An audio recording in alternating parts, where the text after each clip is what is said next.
everybody, Jonesy here again, bringing you a long-awaited Mass Effect Andromeda build video. The reason it took so long is that I was trying to get the Krogan Vanguard melee build to work in Platinum, and I just came to the conclusion that I am not really that great with melee builds. Some of you might find that unfortunate, or maybe even not like the fact that it's not a melee build. However, it is going to be the build that will keep you alive the longest, at least if you have the same playstyle as I have. I have a more defensive playstyle.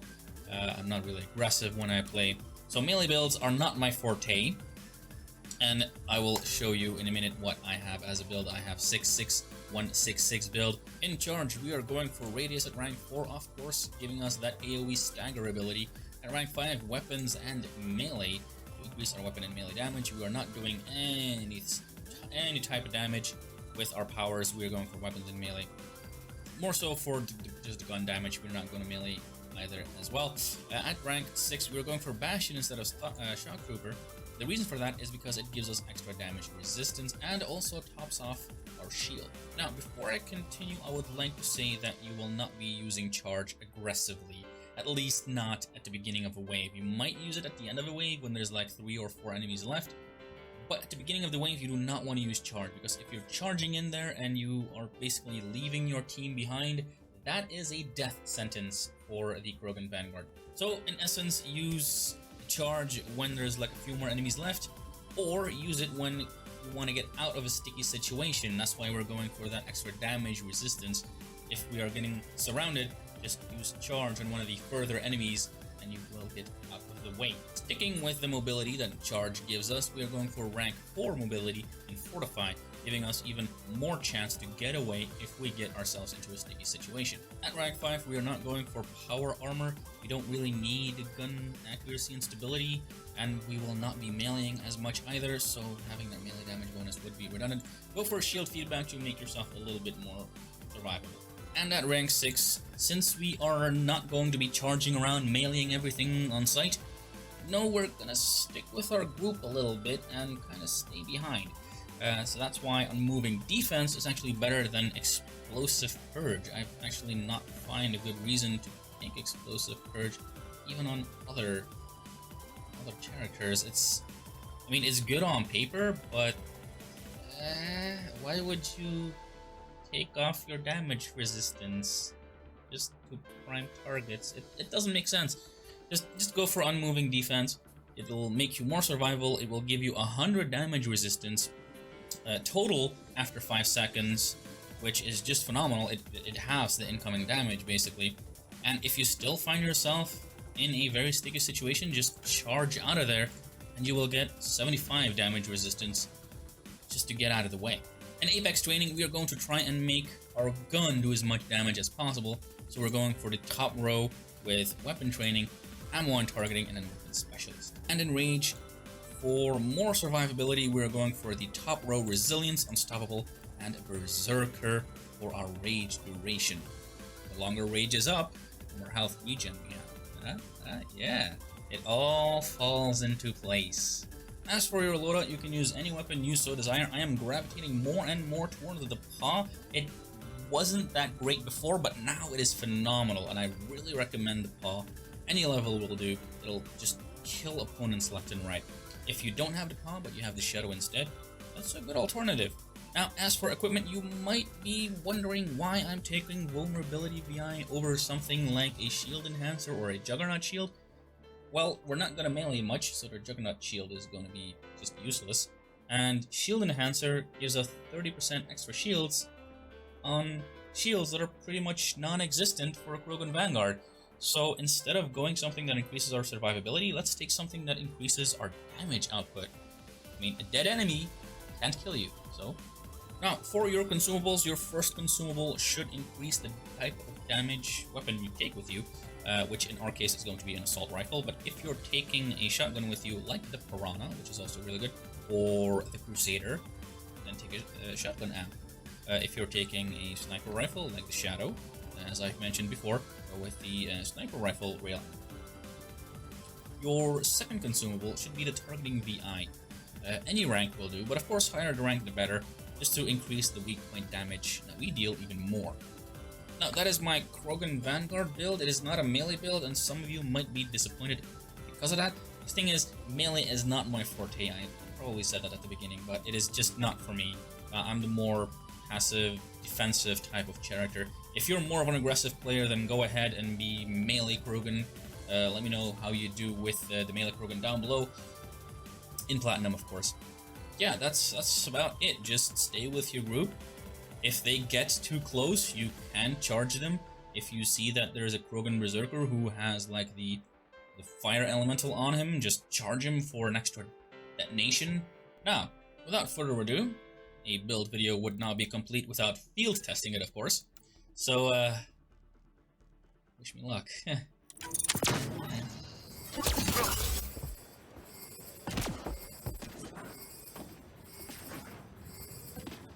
We need to secure this position. Enemies on the move. Be ready. Victory is ours.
Locate and recover objects of interest. Yep.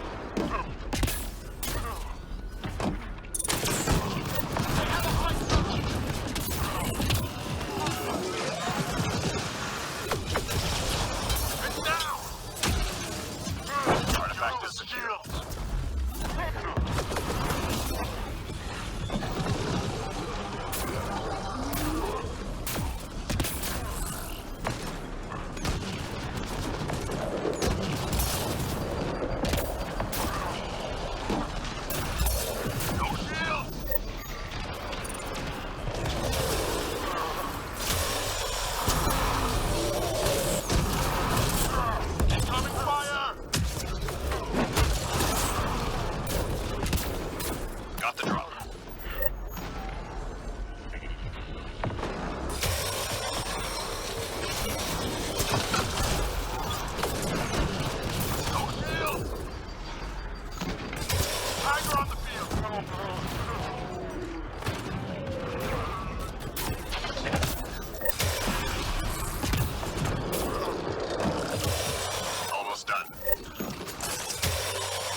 Thank you.